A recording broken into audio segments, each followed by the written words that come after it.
Hello, everyone, and welcome back to the Football Fignuts podcast. This is Season 8, Episode 15. Overall, it's 325 episodes. I'm Craig. And I'm Sean. And Sean is with us, and we're back after a brief hiatus, because life happens. So, Sean, how you doing? I'm doing good. How are you? I'm good. The Bengals defense is terrible. Bears offense is terrible, so. Oh, see that? Maybe between our teams, we can have, one functional team. Yeah. And with that, because everyone knows how bad both of those sides of the ball are for our respective teams, we'll start where we start. Sean, what are you drinking? I'm going with a good old rum and Coke. Nice. Now, here's a question. What rum are you using, and are you using real Coke, or are you using, generic RC Cola? I have a dark rum. I'm not sure which brand it is. I ran out of Kraken, and someone had brought this over, so I have this. Nice. But usually it's Kraken. And I do have Coke Zero. Oh, okay. All right.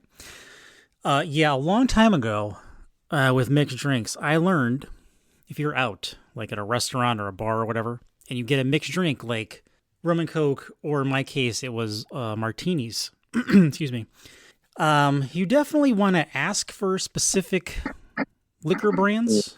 Yes. You do not want, because you get a list of drinks, and you're like, oh, yeah, give me that martini, and it just says vodka, or it says, house vodka. Yeah, don't do that. Don't do that. Yeah, you get the bar basement. Yeah, because I think I had... the well vodka. Exactly.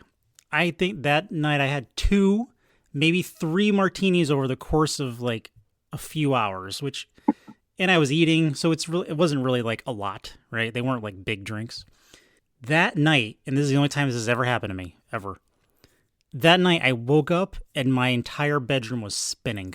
Oh, jeez. I was not even, couldn't even say I was drunk. My head hurt, and the room was spinning like I was on one of those old carnival rides where you stick to the wall. That's what it was like. So I just, closed my eyes really tight and tried to go back to sleep. It was not good. Yeah, so there's my advice of the day. Just always ask for liquor brands. If you have one you like, So for me, I have... Let me open it. Bush. Sorry, I was trying not to make a mess because I thought I was going to explode. I have an Imperial Pumpkin Ale from Space Cat Brewing. Oh, yes, I saw some pictures. You've been to Space Cat quite a bit this week. Yeah, well, I was only there once. I just took several pictures. And I brought some home with me, as you can see. But this pumpkin beer is very good. I had it when I was there. It's, to me, and I had it on tap. This is a can, so it might taste a little different. But it was smooth and had some slight vanilla and cinnamon kind of notes. I thought it was really good. I will bring you some for our get together next weekend. So you may try it. But it's really good, and their motto is, so you know how everyone has pumpkin beer out middle August? Which yes. I personally do not agree with. We all know. Because it's August, right? However, and then once that happens, once it gets to Halloween or the first week of November, all the pumpkin beers just disappear. They just go away. Space Cat. No. Yeah. Because they're in the background. Because now the forefront is all the winter beers. True. In November 1st. True. But I still think November is definitely a pumpkin month, especially with Thanksgiving. But their brewer also does not believe in pumpkin beer in August. So they released this in September, and I think they're plan on having it through December, which is pretty cool. Okay. So yeah. Someone who believes with your ideals. It's about damn time. I am not the crazy one here. Damn it. You should not be drinking pumpkin beer when it's 92 degrees outside. It just does not... doesn't go together. The only thing you should be drinking that's a dark beer, if it's that hot, is Guinness. Okay. least I think. I mean, if you're gonna drink a stout, I mean, you could drink those. I love them, but it Mm, just doesn't seem right to do when it's 92 degrees outside. yeah. All right. So with that, do you have any burning hot takes? It's week 11. Not a lot has no. Some things have happened in the NFL, but nothing major. Surprises have happened, but there's really no major news. So any burning hot takes you have? No, no hot takes. I'm just gonna, vent about my Bears. Oh, please let me grab my drink here, and you have the floor. So the Bears have now fired their OC Hmm. with, you know, all the rumblings. They weren't happy with him before, I guess, and um, now have put the passing coordinator as the OC, Hmm. who was the um, head coach of the Carolina Panthers last year, and we know how well he developed that quarterback. Oh wait, he was the head coach. Head coach or offensive coordinator, I don't remember. It doesn't matter. I They were can't bad. remember. They were bad either way. And so now we have put this man in charge. And over the tenure of Matt Eberflus, the Bears have now fired, I think like 8 of the coaching staff under him. Oh my At one god, point, really? How long has he been there? I 3 think, years? oh God, I don't know. Seems like an eternity now. That's I fair. think, I think 3. I want to say 3. Yeah. Okay. And yeah, and yeah, he's still there, which I don't know. I know the Bears don't fire coaches midseason, but I mean, classic Bears. I don't know why they decide to keep a head coach a year too long. Let's draft a quarterback and then fire their head coach the next year instead of just firing the coach and then starting all over with a whole new regime. And Yep. and this has been the pattern since Mitch Trubisky. Um, I'm just hoping that the end result does not turn out the same as those 2 picks, and they don't ruin this kid, because I think he can be a franchise quarterback. I had a discussion with someone yesterday. They do not believe that he'll ever be as good as Jaden Daniels, but we shall see. And it's just very disappointing to see them going down the same path again. I like Poles.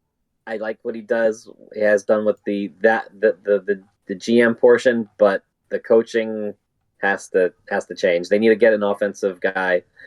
I don't know why they went with Eberflus in the first place, but there's my rant. I think they need to get rid of the whole coaching staff, not just a couple here and there. And let's get this. Oh, and an offensive line. Let's get an offensive line, for Christ's sake. Yeah, those are important. Those are important. Yeah, I know. Caleb has a little blame for holding too long, maybe, but a lot of times I've been saying he has zero point 0.2 seconds to decide where to go because someone's already in the backfield, and Yeah. that doesn't help.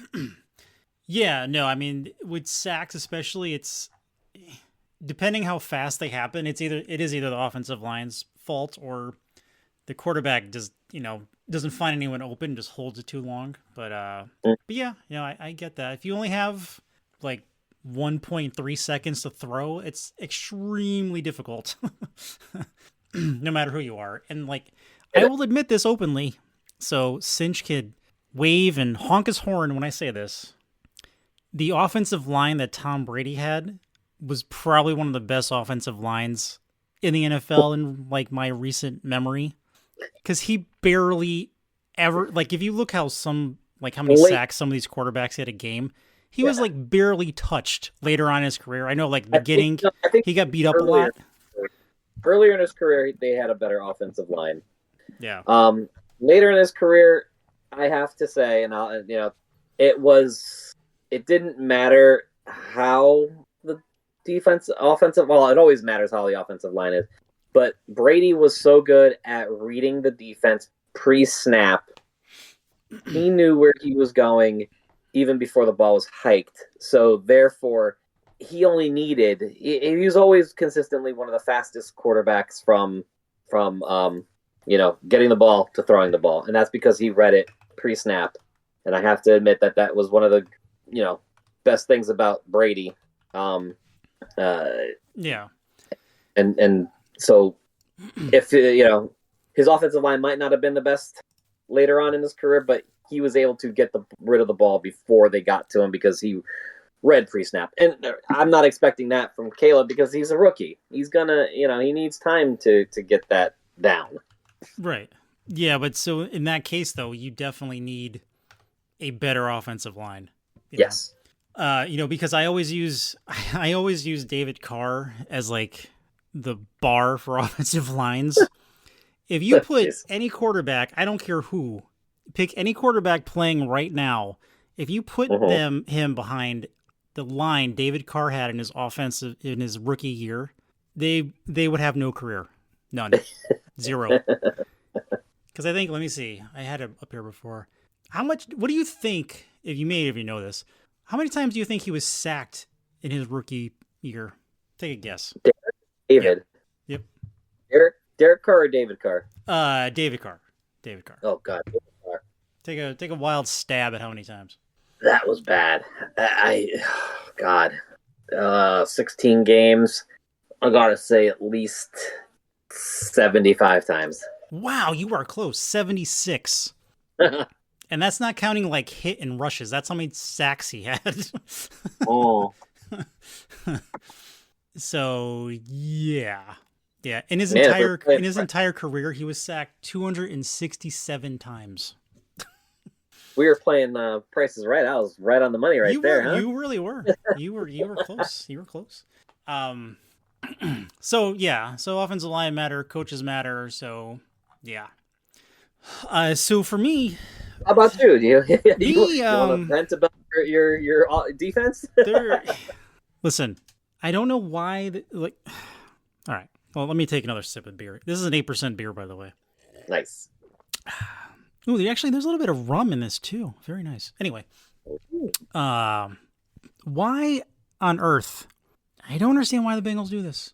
None of the free agents they've picked up this year have been any good, except for Brown. He's been okay at offensive line, but he got hurt, so I can't include him in this list. But I don't know what their secondary is doing. They are just like not playing. Not playing. They're playing in like slow motion. It's like Cam Taylor-Britt has great plays, and then for like 3 quarters, it's like he doesn't know where he is. It's kind of like Eli Apple 2.0. I was gonna say at least he's not Eli Apple. I mean, at least he's not Eli Apple. Yes, exactly. He's not Eli Apple, but I don't know how much he moved the bar up from Eli Apple. Because dear God, he's like, I'm watching, like the Bengals are on more, so I can watch. Sadly, watch more of their games, and he's getting burned, or he trips, or he goes after the ball and misses. He's missing tackles. It's just bad. Like if you look at Joe Burrow and Jamar Chase's stats, and I just told you what the two of them had, I guarantee you, like 95% of people would tell me they won the football game. oh yeah, weren't they the first team ever to like lose a game where the quarterback and the wide receiver had those kind of numbers or something? Yes.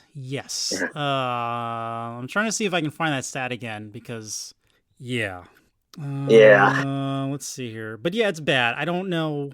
They need to spend money on their defense. I don't know who's left out there they can sign, but they need to give someone a large amount of money because they need help.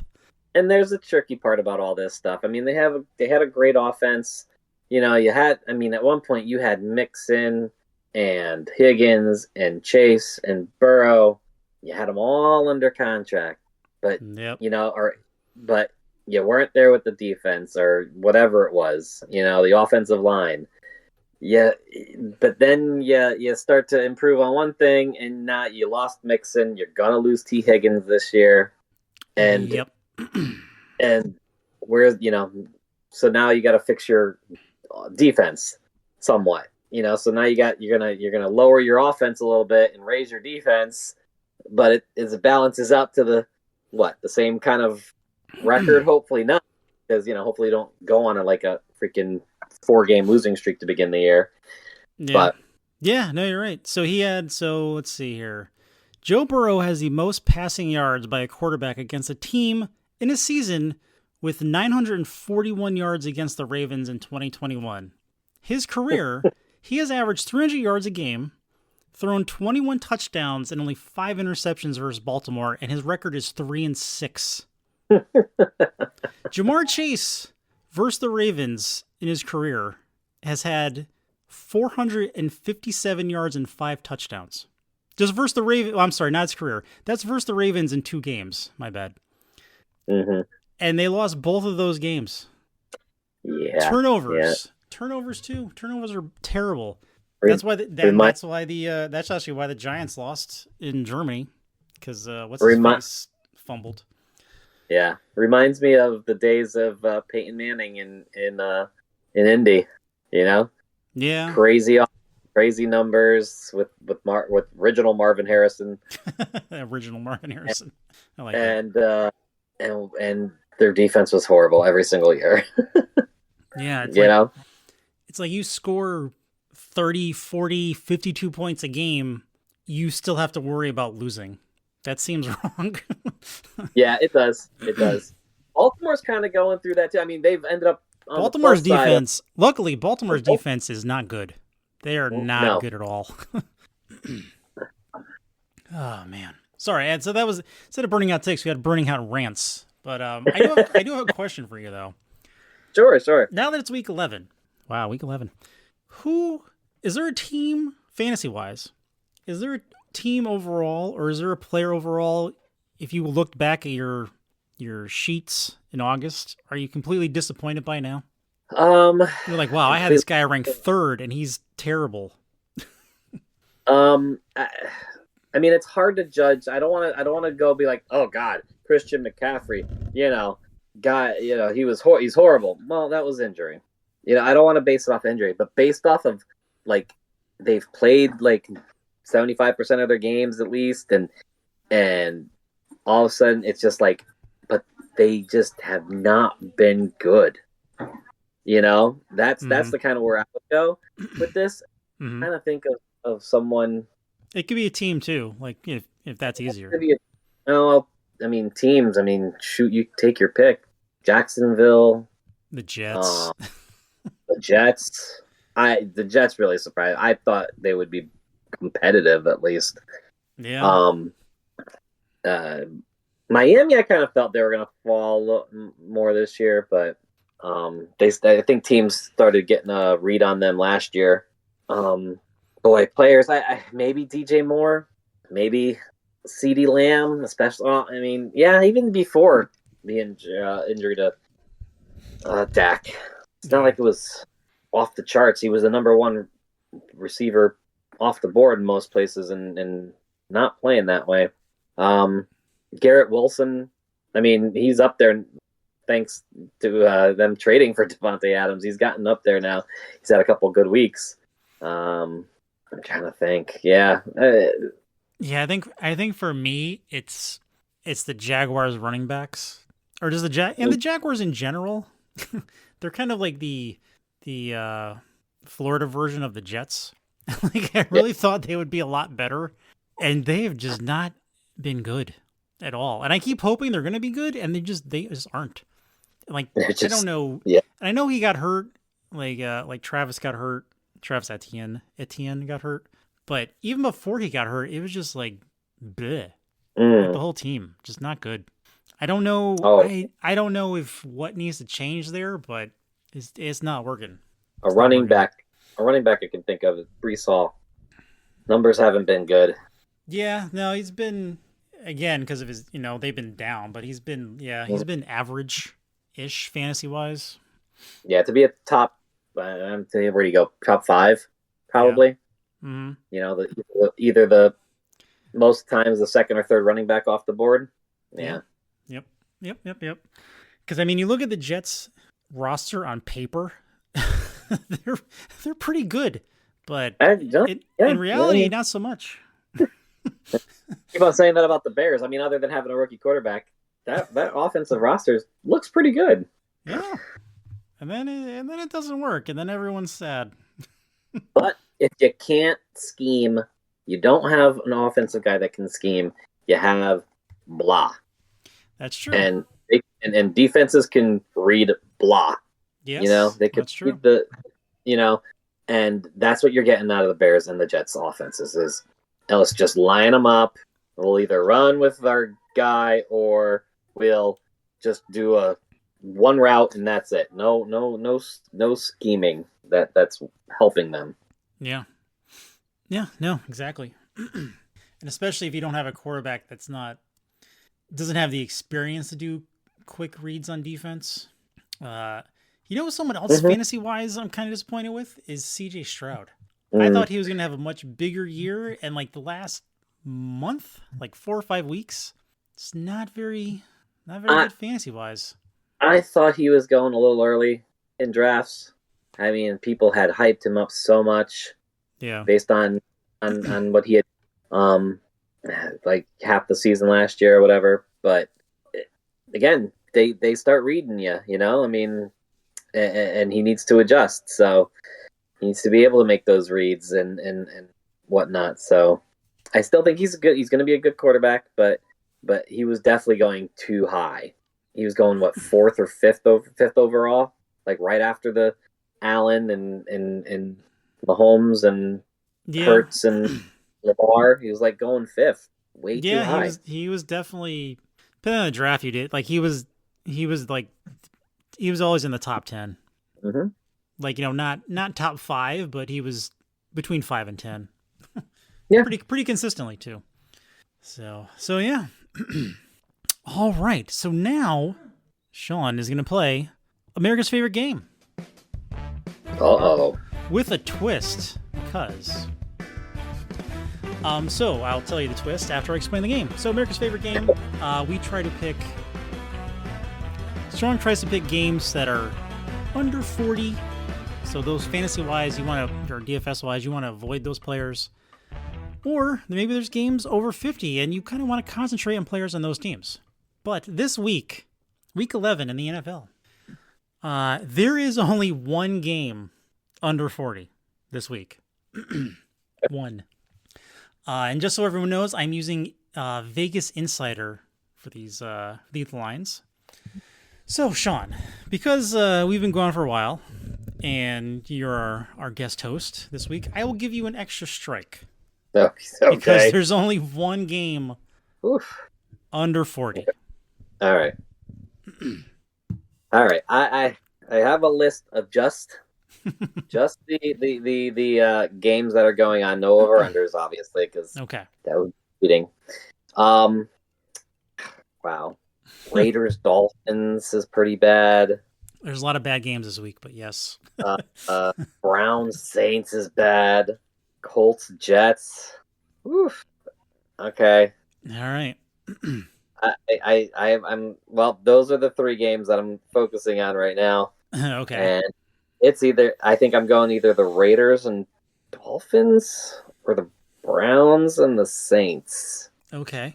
You can only pick one at a time. I think I'm going to go with the Browns and the Saints. Browns and Saints. The Browns are a +1 favorite, but I am sorry, that is incorrect. That is a 44.5. 44.5. Oh, I was also surprised, and it's outside. Yeah. Wow. I guess I'll go with the other one then. I said. Which one? Although I think Miami can score, so that's kind of. Remember, you get an extra strike, so you actually have 3 strikes. So Raiders Dolphins. We go with the Raiders Dolphins. Dolphins at Raiders. The Raiders are +7. That is incorrect. That is a 44. Oh man, this is a rough week. Not even close. Jesus. Strike 2 out of 4. Honestly, looking at it, I would not have picked this game either. All right.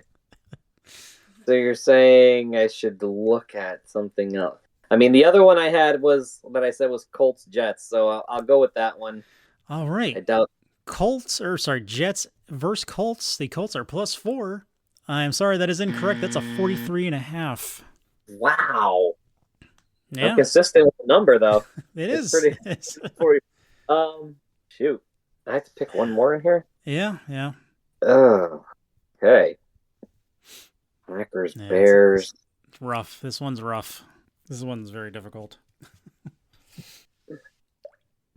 Titans stinks of. I don't know, but they're playing the Vikings.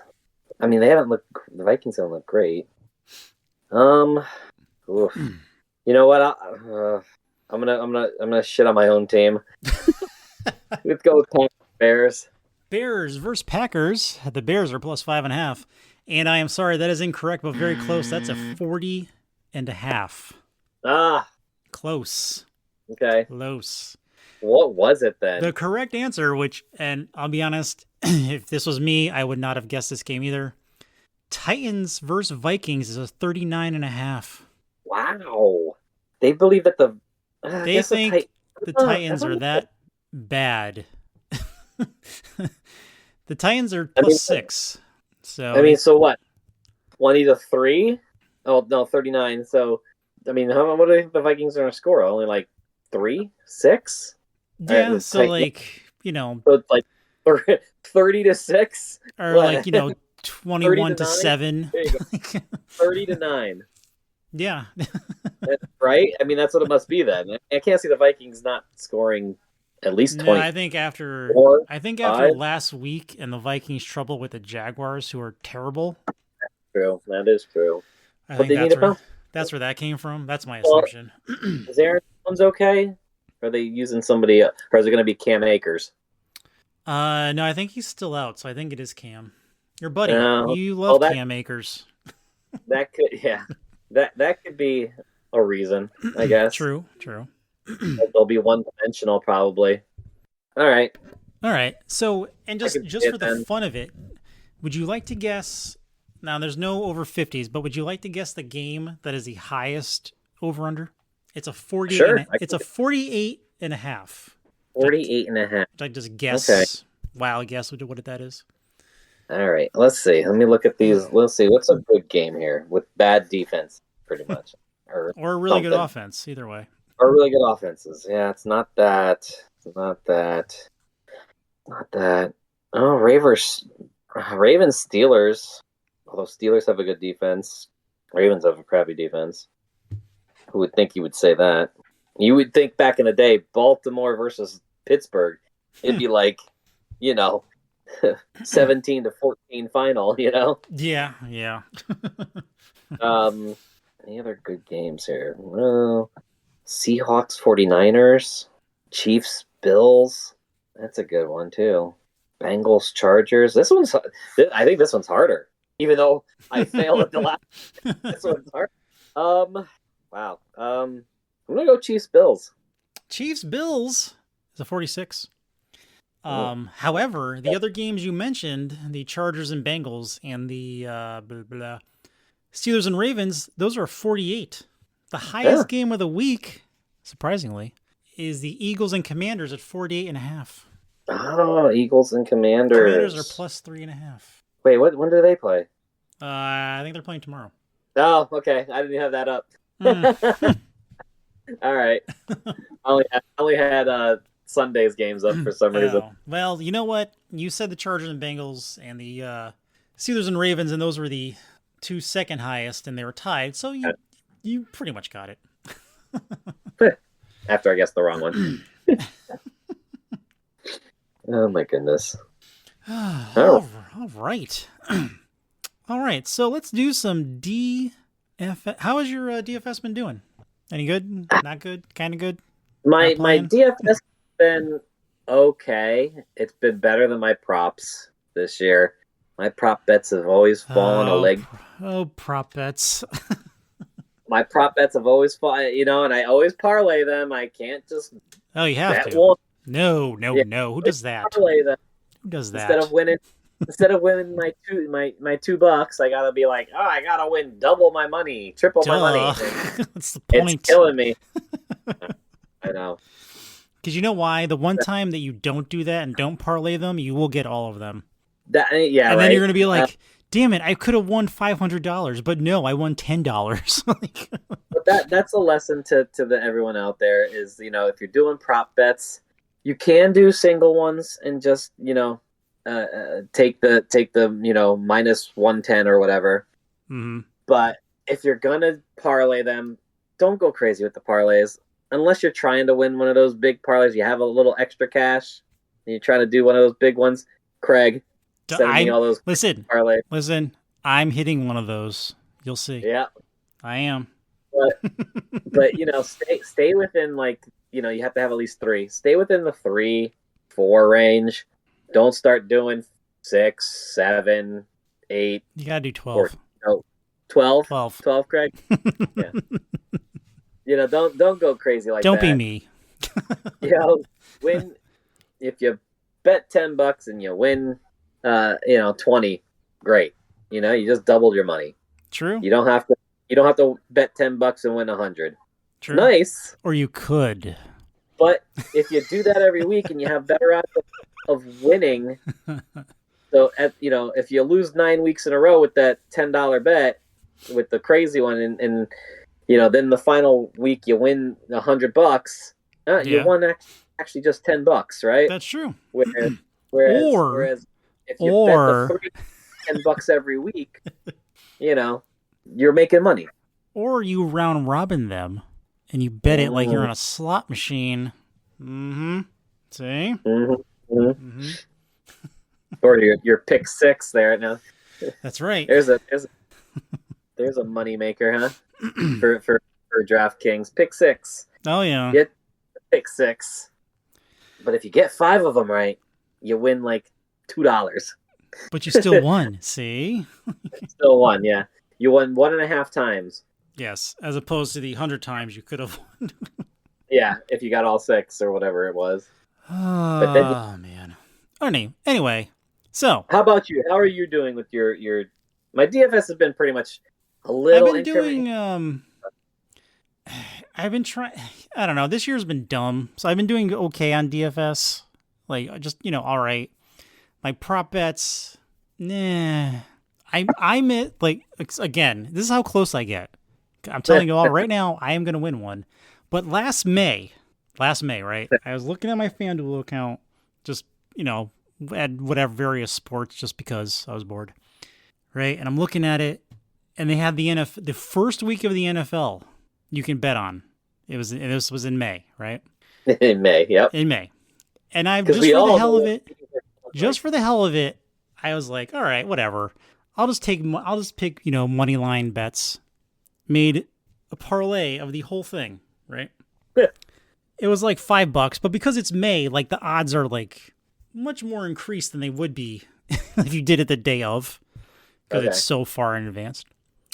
And you know what? I got them all right, but one game. Would you like to know what game that was? Sure. Was it Oh, I know. Never mind. Had to be the Bengals. It was the Bengals-Patriot game.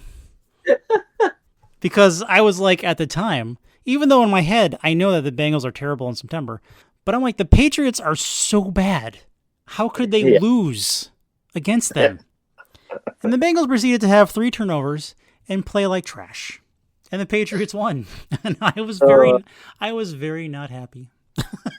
And your own team cost you how much? No. I could have paid off the car. God damn it. No.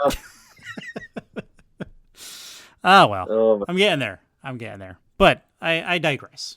So, DFS this week. So for me, looking at it, there's a couple quarterbacks, because again, I don't want to spend... Quarterbacks to me are like tight ends in DFS. I don't really want to spend a ton of money on them. So for example... Lamar Jackson is $8,000. Yeah. Versus Pittsburgh. It's a divisional game, but he's $8,000. And you could do a lot more with that in DFS. So I am actually looking at a couple people. One is going to be the quarterback he's playing against is Russell Wilson. Mm-hmm. He's only $5,900. My eyes went right to Russell Wilson. Yep. And like we said before, Baltimore's defense is terrible. Like, how good their offense is, the mirror reflection of that is how bad their defense is. If I'm going to spend up a little bit, I'm probably going to pick Bo Nix at 6,200. Yeah. Like, the last few weeks, he's not been doing bad. Like the last 3 weeks, he's had 19 points, 19.3 points, then 10.3, then 13 points. So he's not doing that. Like I'm sorry, I read that backwards because I was looking at week 1. Week 10, he had 16 points. Week 9, 18.7. Week 8, he had 29.8. So he's been pretty consistent. So I think I'm going to go with one of those two personally. Is anyone that you like? I would still go with Russ over Bo Nix. Just trust him a little bit more. I don't know why, but I do. Brock Purdy, maybe at 66. Seattle, not a great. But yeah, other than that, that's where I'm going. I mean, Jared Goff has got a great matchup, but Jacksonville, if they don't keep it competitive, which they might not, especially if Mackie Jones is out there, he might only have he might have under 20 pass attempts, and that's not a good recipe for fantasy points. That's true. So I kind of like Russell Wilson there. That's my guy. Nice. All right, on to running backs. So I'm looking at it, and none of these running backs are not really standing out to me. Not much. I'm going through the list. I kind of do like what's his name in Buffalo? James Cook. Kansas. He's playing Kansas City. Their games are actually. Let me look at I still have this site up. KC's defense is pretty good. I don't know. The under-over on that game is 46. But I just think they're going to use him a lot. I know last 2 weeks ago, they didn't use him after he got hurt, but last week he had a decent week. So I do kind of like him. He's 6,800, so he's kind of like right in the middle. And my app stopped, so give me a second. Yeah, it looks like. Yeah, to me, it looks like if you're paying up this week, it might be at running back a little bit. I'm not paying Christian McCaffrey money there. I don't know. He's already at 8,300, and he's already questionable. He's questionable. But I read that it was just it's always been part of the plan. They're just monitoring. Keeping him fresh and of course. But if you're paying up, Kyron Williams against New England, he's 7,900. A little further down, I like A-Chain 7,200. Again, these are all pretty expensive guys. Down further, where are you going? I mean, much. You know who's out there, right? If you want to save money and be ultra cheap to use money somewhere else, your BFF Cam Akers is only $4,600. Yeah. You know who? Well, if you're looking for, maybe you go with one of the guys I mentioned, Kyron or what's the other one that I said? Williams. Kyron Williams or A-Chain. If you go with one of those guys, you could go cheap and go 4,500 and go with Audric Estime. Looks like he's taken over backfield there. He's only 4,500. He is a pretty good. I mean, if Sean Payton continued what he did there, and he's never really cared for Javonte Williams, it seems like. So, would not be surprised if Estime got a lot against Atlanta there. So there's my bargain basement for running backs. Audric Estime. Nice. All right. So on to receivers. Again, this is kind of where I would spend up. So I think this week, if I'm going to spend up, I still think Justin Jefferson is too much at 8,600, but I do like St. Brown at 8,000. I'm okay with that, especially if I'm planning on spending up on receiver. A couple other people. Yep. I got one. I mean, if you're gonna use Russell Wilson, George Pickens 7,000 against a really bad Baltimore defense. That's true. That actually was who else I was going to mention. There you go.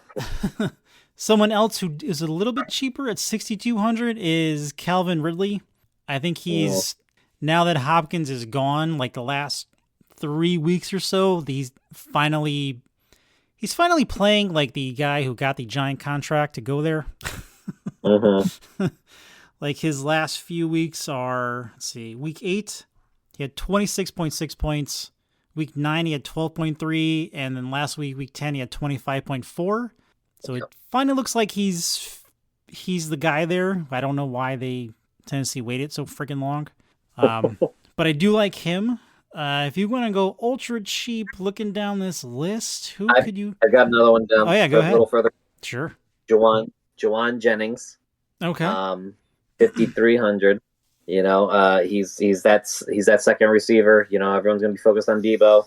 The Kittle's obviously going to take a good chunk, but at least Jawan Jennings able to be, you know, single covered in a pretty good game. That's, you know, I think going to be, you know, pretty good scoring. Yeah. Then also right under him, actually, Cedric Tillman, a cheaper guy at 5,300 as well. You just picked him up in our league too, didn't you? I did.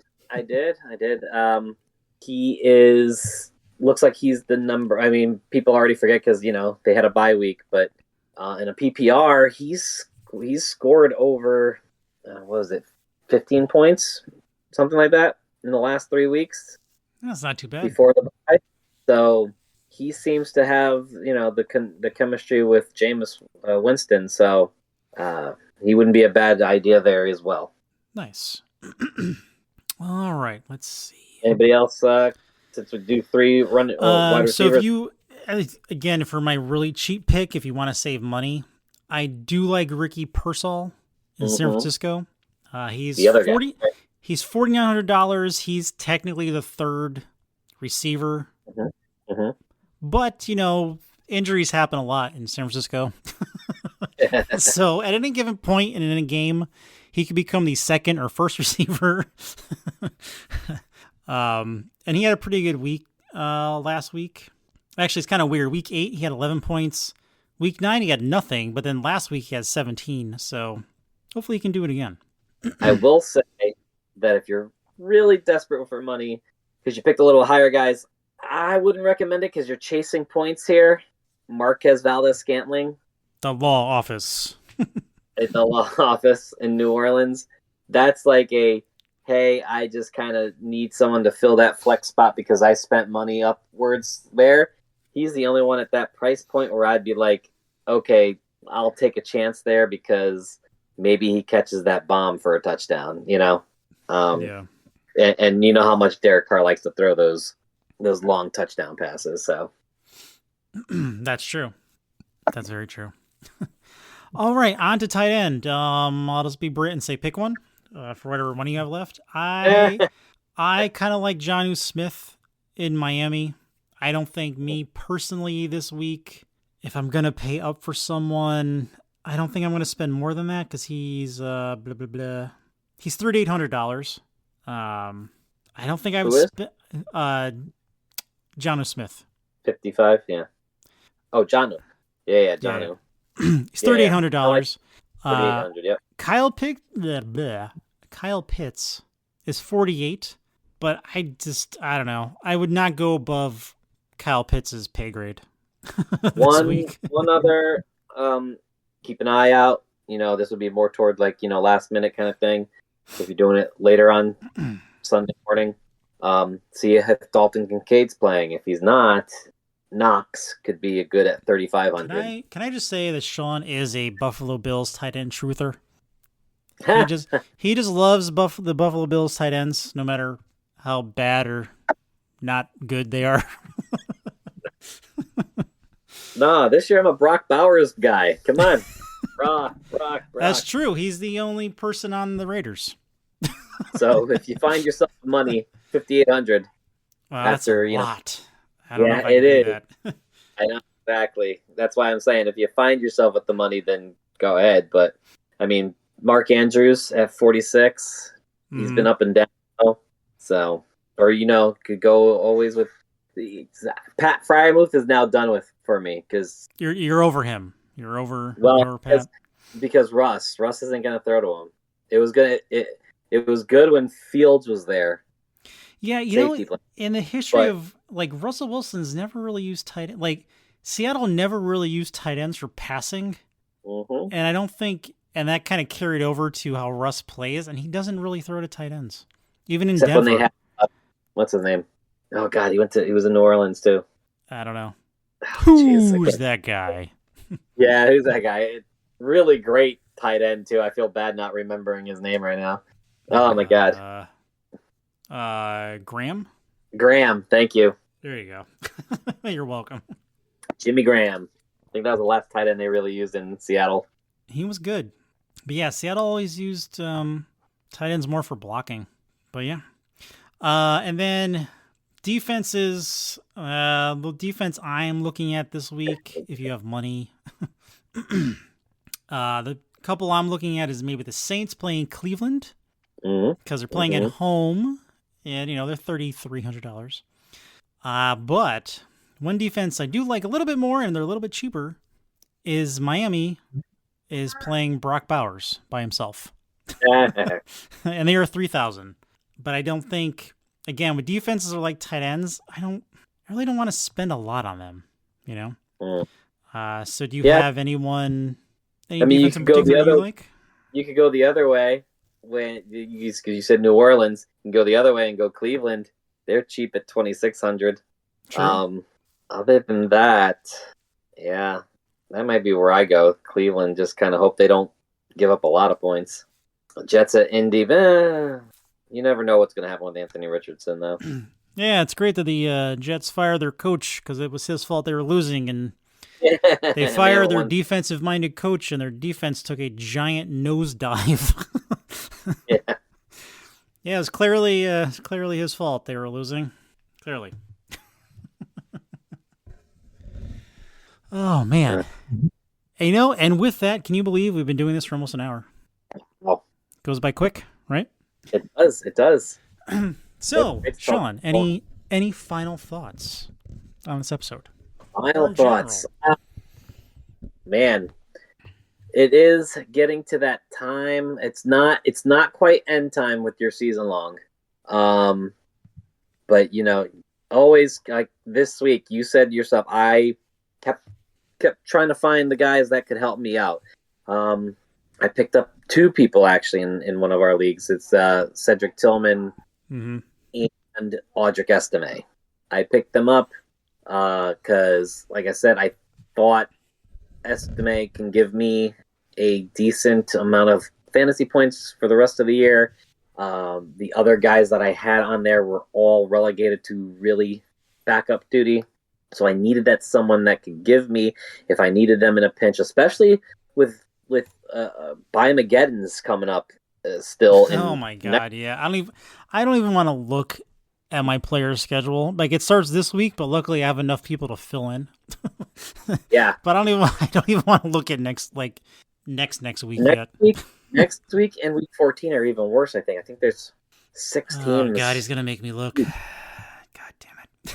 But yeah, you got to keep on looking because these weeks are coming up, these buys are coming up, so you just keep scouring, keep looking. You got to it's not over with unless you're mathematically eliminated, it's not over with. You got to keep on and grabbing guys that can help you. Trade deadlines are coming up.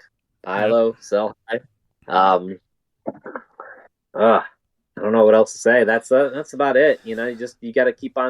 It's week 11. I know the dog days of the fantasy season, but you got to keep on keeping on to win that chip. So that's right. That's right. What's annoying. This is not my final thought, but what's annoying to me is my record in our home league. I would have one better game if I remembered to check my lineup. Nah, because I didn't think someone was playing. But they did play, and if I put them in, I would have won. Damn it. Same as Sean. If you are mathematically still in your playoff, can make your playoffs, definitely look at waiver wires. Definitely pay attention to injuries, and if depending when your league does trades, trade for people. If you can trade picks. With someone who's not going to make the playoffs and you're okay with losing a pick to give you a better chance, then I would say go for it. Why not? My other final thought is never trade with Cinch. Ever. Yeah, Ever. we know that. We already Okay. know that. Yeah. Okay. I just wanted to make sure everyone knew that. So yes. There you go. And if you're in a dynasty league, God bless you, because damn are they rough. Definitely. They Definitely are can be rough. Just start following college players. That's all I got on that one. And with that, Sean, let me say thank you very much for joining me this week. Thank you for having me. I appreciate it. We weren't around for a few weeks because of various stuff, but we're back. We're still here. I know you all missed us, all 4 of you that listen, and the dogs, and possibly cats. Yeah. And as always, if you do like what you hear, you can always leave us a review, mainly on Apple Podcasts. Those reviews matter the most, but we're on multiple other sources as well. I'm going to talk to Britt, see if he wants to do another live broadcast on Twitch, because we did get a couple people to ask questions that we answered, which is always pretty cool. So that's always fun. Yeah, I'd love that. Definitely. And there's also, isn't there a way for them to email questions to you if you have it? I mean, they might get. Yes, of course. You can always email us at fignutsdfs@gmail.com. And we'll have those obviously before our next podcast, but we'll probably review it on that podcast afterwards. So, and we'll say, hey, we were right or we were wrong. Exactly. But we will get back to you before the podcast. Yes, we definitely will. We do check that. We don't check X really anymore because it's annoying. But other than that, email us. Again, I'll see if Britt is interested in doing another episode on Twitch, because that was fun. Yeah. And all right. So again, thank you for joining us. I'm probably going to screw this up because I haven't done this in a while. This has been another episode. Oh, wait, no. I'm supposed to introduce myself, then you then say that. All right, we'll start it over. Take 2. Yeah. And with that, my name is Craig. And I'm Sean. And this has been another episode of the Football Fignuts podcast. Hi, Deb. Hi, Deb.